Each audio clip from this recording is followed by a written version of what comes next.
மிதுனம், மிதுன ராசியில் இருக்கக்கூடிய என்னுடைய அன்பான அன்பர்களை சில பேர் மண்ணோடு மண்ணா மக்கி போகணும், இவங்க வாழ்க்கையில் வளரவே கூடாது அப்படின்னு நினச்சிக்கிட்டு இருக்கிறாங்க இல்லையா. அவங்க முன்னாடி மண்ணோடு மக்கினாலுமே நிச்சயமாக ஏளனமாகவும் தரை குறைவாகவும் பேசியவர்கள் முன்னிலையில் நீங்கள் இந்த ஜெகமே மதிக்கக்கூடிய அளவிற்கு பொன்னாக மாறுவீங்க. உங்களின் மதிப்பு மிகப்பெரிய அளவில் உயர்ந்தே தீரும். இதில் எந்த விதமான மாற்று கருத்துமே கிடையாது. நிகழ்ந்த சனிப்பெயர்ச்சி மிதுனத்துக்கு அபார பலத்தை கொடுக்க போகுது. நீங்கள் வாழ்க்கையில் வளர போறீங்க. வேலை பார்த்து கொண்டிருக்கக்கூடிய இடத்தில் உங்களை அழைத்து உங்களுக்கான மரியாதையை நிச்சயமாக தருவார்கள். மரியாதையை நீங்க பெறும் பொழுது மறைமுகமாக உங்களை தேடி உயர் பதவி வந்தே தீரும். வேலையே இல்லாம இருக்கக்கூடிய மிதுனத்துக்கு நிச்சயமா இந்த ஆண்டு வேலை கிடைக்க போகுது. சனி பெயர்ச்சியால் உங்களின் வாழ்க்கை மாறப்போகுது. அதாவது சனி கொடுத்தார் எவர் தடுப்பார். சனி பகவான் அப்படின்னாலே பல ஜென்மங்களுக்கு முன்பாக நாம் செய்த, நம்முடைய முன்னோர்கள் செய்த பாவங்களுக்கு கணக்கு தீர்ப்பவர் அப்படின்னு தான் ஒரு பெயர். மிகப்பெரிய அளவில் அதே சனி பகவான் நன்மையையும் செய்வார் அப்படின்றது நம்மில் பல பேருக்கு தெரியாத ஒரு உண்மை. மிதுனம் மிகப்பெரிய அளவில் நன்மைகளை பெறப்போகுது. அதனால் இந்த சனிப்பெயர்ச்சியை கண்டு நீங்கள் அஞ்சுவதை முதலில் நிறுத்த வேண்டும். செய்த தவறை நினைத்து நீங்கள் வருந்த ஆரம்பிச்சிட்டீங்க. அந்த தவறை திருத்தணும் அப்படின்ற ஒரு முடிவை நோக்கி நகர ஆரம்பிச்சிட்டீங்க. அப்படி நீங்கள் நகரும் பொழுது நிச்சயமாக சனி பகவானுடைய இருள் சூழ்ந்த பார்வை உங்களை விட்டு விலகும் அப்படின்றது தான் இந்த பிரபஞ்சத்துடைய விதி. மிகப்பெரிய அளவில் நீங்கள் வாழ்க்கையில் வளர போறீங்க. குழந்தை பாக்கியம் இல்லை அப்படின்னு சொல்லி எத்தனையோ பேர் உங்களை ஏளனமாக பேசியிருக்கிறாங்க இல்லையா.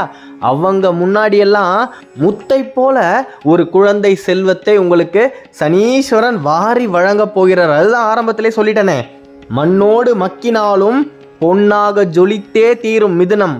மிதுனம் மிகப்பெரிய அளவில் வாழ்க்கையில் அடுத்த கட்டத்தை நோக்கி இந்த ஆண்டில் நகர்ந்தே தீரும். யார்கிட்டையுமே யாசகம் கேட்கும் பொழுது கோபப்படாதீங்க. என்ன மிதுனத்துக்கு பண கஷ்டமே இல்லைன்னு சொன்னீங்க, இப்போ யாசகம் கேட்கக்கூடிய நிலைமை வரும்னு சொல்கிறீங்களேன்னு நீங்கள் நினைக்கிறது எனக்கு புரியுது. நான் யாசகம் என்று சொன்னது நீங்கள் உங்கள் தேவைக்காக பிறரிடம் நாடுவது. ஏதோ ஒரு தேவை உங்களுக்கு இருக்கும், அதை நாடுவதால் நீங்கள் கொஞ்சம் பணிவாக இருக்கணும். நீங்கள் அந்த விஷயத்தை தேடி அவங்க கிட்ட கேட்கும் பொழுது அவர்கள் உங்களை ஏளனமாக தான் பார்ப்பார்கள், உங்களை கீழ்த்தனமாக தான் பேசுவார்கள். நமக்கு காரியம் நடக்கணும், அந்த ஒன்றை மட்டும் மிதுனம் மனதில் எழுதி வைத்து கொண்டு இருக்க வேண்டும். அதை எப்பயுமே உங்களின் மனதில் இருந்து நீங்கள் அழிக்கவே கூடாது. ஏன்னா முல்லை முள்ளால் தான் எடுக்கணும், வைரத்தை வைரத்தால் தான் அறுத்து எரியணும். இது நாள் வரைக்கும் உங்களுக்கு நிகழ்ந்த சூட்சமத்தை நீங்கள் திரும்பி அவங்களுக்கே கொடுக்கணும். அதாவது உங்களை எவ்வளவு தான் கீழ்த்தனமாக பேசினாலும் நீங்கள் சிரிச்சுக்கிட்டே ஆமாம் எனக்கு இந்த தேவை இருக்குது, உங்களால் மட்டுமே தான் இது நடக்கும் அப்படின்னு சொல்லி பாருங்கள். உங்களின் தேவைகள் அத்தனையுமே எந்த விதமான தடையுமே இல்லாமல் நடக்கும். காரணம் என்னன்னா, மிதுனத்துக்கு எப்பயுமே ஒரு படி மேலே வேற ஒருத்தவங்க இருக்கிறாங்க. அவர்கள் என்ன நினைக்கின்றார்களோ அதை செய்யக்கூடிய நிலையில்தான் மிதுனம் இருக்குது. அவர்களின் கட்டுப்பாட்டில் தான் மிதுனம் தனது வாழ்க்கையை நகர்த்தி கொண்டிருக்குது. அப்படி இருக்கும் பொழுது நீங்கள் அவர்களை தாண்டி எதுவும் யோசிக்க முடியாது. ஆனால் உங்களுக்கான பாதை பிறந்தாச்சு. நீங்கள் அதில் மிகப்பெரிய அளவில் வேகமாக நடக்கக்கூடிய காலம்தான் இது. எந்த ஒரு தருணத்துலேயுமே கடந்த காலத்தை நினைத்து வருந்தாதீங்க. உங்களுக்கு யார் தடையாக இருக்கின்றாரோ, உங்களின் கணவராகவே இருந்தாலும் கொஞ்சம் பணிஞ்சு கேளுங்க.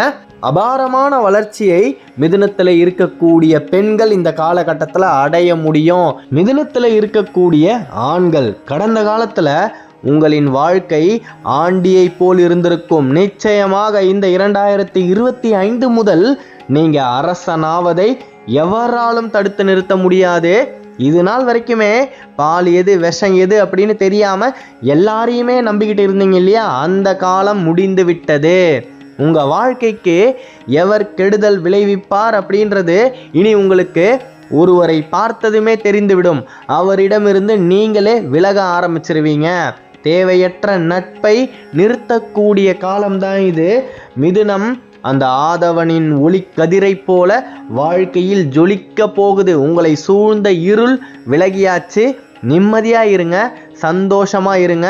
எடுக்கக்கூடிய முடிவுகளில் நீங்க இனி தோற்கவே போவதில்லை அப்படின்ற ஒரு மன உறுதியோட இருங்க. பொறுப்புகள் நிறைய கூடும். இந்த ஏப்ரல் மாதத்துக்கு மேல உங்களின் பாரங்கள் நிச்சயமாக அதிகரிக்கும். அதாவது குடும்பத்தில் இது வரைக்குமே உங்களை ஒரு பெரிய மனிதராக கருதி உங்களை பொறுப்பானவர் என்று நினைத்து யாருமே எதையுமே உங்ககிட்ட ஒப்படைச்சிருக்க மாட்டாங்க. இனி வரும் காலங்களில் உங்களால் அனைத்து காரியங்களும் சாத்தியமாகும் அப்படின்றத உங்கள் கூட இருக்கிறவங்க நல்லா புரிஞ்சுக்கிட்டு உங்ககிட்ட நிறைய பொறுப்புகளை கொடுப்பாங்க. அதை ஏற்றுக்கொண்டால் அதில் கொஞ்சம் கூட எந்த விதமான தவறும் நிகழாமல் நீங்க அதிக கவனமா இருக்கணும். அப்படி இல்லை என்றால் நீங்க என்னால் இது இயலாது, என் சக்திக்கு இது மீறியது அப்படின்னு அடுத்தவர்களுடைய பொறுப்புகளை எந்த அளவுக்கு நீங்க தவிர்க்கணுமோ அந்த அளவுக்கு தவிர்த்துருங்க. ஏன்னா இந்த காலகட்டத்தில் உங்களுக்கு எந்த அளவுக்கு நல்ல பேர் கிடைக்குதோ அதை கெடுக்கக்கூடிய அளவிற்கு சில சூழ்நிலைகளும் அமையும். அதனால ரொம்ப கவனமாக ஜாக்கிரதையாக இருக்கணும். நீங்கள் எதிர்பார்த்துக்கிட்டு இருந்த பல விஷயங்கள் உங்களின் வாழ்க்கையில் உங்களுக்கு சாதகமாக இந்த ஏப்ரல் மாதத்தில் இருந்து நிச்சயமாக நடக்கும். அதில் எந்த விதமான மாற்று கருத்துமே கிடையாது. மிதுனத்தில் இருக்கக்கூடிய ஆண்கள் தயவு செய்து உங்களின் மனைவி வாழ்க்கை துணை மட்டும் கிடையாது, அவர்கள்தான் உங்களின் வழித்துணையே. நீங்கள் அவர்களை கையை பிடிச்சுக்கிட்டு உங்களின் பாதையில் சென்றாலே மிகப்பெரிய ஆபத்திலிருந்து தப்ப முடியும். உங்களின் மனைவி தான் உங்களை காக்கக்கூடிய மந்திரமே. மனைவி வழியால் உங்களுக்கு சில சொத்துகள் வந்து சேரும். அதன் மூலமாக நீங்கள் வாழ்க்கையில் அடுத்த கட்டத்துக்கு நகர முடியும். சந்திரனை பார்த்து முழு பௌர்ணமி அன்று உங்களின் வேண்டுதலை வையுங்க. மிகப்பெரிய அளவில் இந்த பிரபஞ்சம் உங்ககிட்ட இருந்து உங்களுக்கு தேவையானதை கிரகிச்சுக்கிட்டு அதை அப்படியே திருப்பி தந்தே தீரும். மிதுனம் வாழ்க்கையில் மிகப்பெரிய உச்சத்தை மிச்சம் இருக்கக்கூடிய நாட்களில் அடைந்தே தீரும். உங்களுக்கு குலதெய்வத்துடைய அனுகிரகம் பரிபூரணமாக இருக்குது, பலமாக இருக்குது. கடல் கடந்து நீங்கள் போனாலும் கலங்கவே கலங்காதீங்க. குலதெய்வத்துடைய நிழலிலிருந்து நீங்கள் கொஞ்சம் கூட நகர்ந்து போகவே முடியாது. உங்களை கூடவே இருந்து அந்த தெய்வம் காத்து ரட்சித்தே தீரும். மிகப்பெரிய அளவில் மிதுனம் வாழ்க்கையில் சாதிக்கக்கூடிய ஆண்டு தான் இது. அதனால் இதற்கு முன் உங்களுக்கு பிடித்த வேலையை தொடங்குவதற்காக பல தயக்கத்தை உங்களின் மனதில் சுமந்துக்கிட்டு இருந்தீங்க இல்லையா, அந்த தயக்கத்தை எல்லாம் தூரமாக தூக்கி வச்சிடுங்க. எந்த விதமான தயக்கமும் இல்லாமல் கலக்கமும் இல்லாமல் அந்த கந்த கடவுள் உங்களுடைய சொந்த கடவுள் அப்படின்றத மனசில் நினச்சிக்கிட்டு நீங்கள் செய்யக்கூடிய வேலையை மன நிறைவோடு செய்யுங்க. அதாவது நாளென் செய்யும் வினைதான் என் செய்யும், என்னை நாடி வந்த கோல் என்ன செய்யும், கொடுங்கூற்று என்னதான் செய்யும், முருகனை நாடி வந்தால் எவராலும் உங்களின் வளர்ச்சியை தடுக்கவே முடியாது. நம்பிக்கையோடு இருங்க. சண்முகநாதனின் பரிபூரணமான வேல் உங்களுடன் துணையாக இருக்கும். அந்த வெற்றி வேல் உங்களை வெற்றி அடைய செய்யும். அடுத்த காணொளியில் விரைவில் சந்திப்போம். மிதுன ராசியை பற்றி நீங்கள் தொடர்ந்து தெரிஞ்சுக்கணும் அப்படின்னா இந்த சேனலை சப்ஸ்கிரைப் பண்ணிக்கோங்க. ஓம் சரவணபவ, ஓம் சரவணபவ, ஓம் சரவணபவ. நன்றி.